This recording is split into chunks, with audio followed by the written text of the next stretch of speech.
Morning, class! Oh, asan yung mga estudyante ko? Hi. Present po, ma'am. Oh, Scarlett, ba't ikaw lang? Asan mga kaklase mo?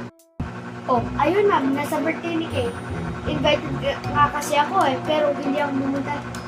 Di ko naman siya kilala Oh, ikaw na sa squeeze assignment. Yes! Yes! Buti nga hindi ako pumasok sa birthday ng Kay. Sino ang Kay? Good morning, ma'am. Walang good morning. Sino magsabi na hindi kayo papasok?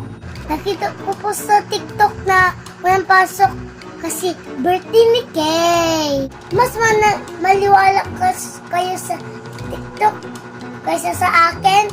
Si Scarlett lang ang may grade. Kasi pumasok siya dito kahapon.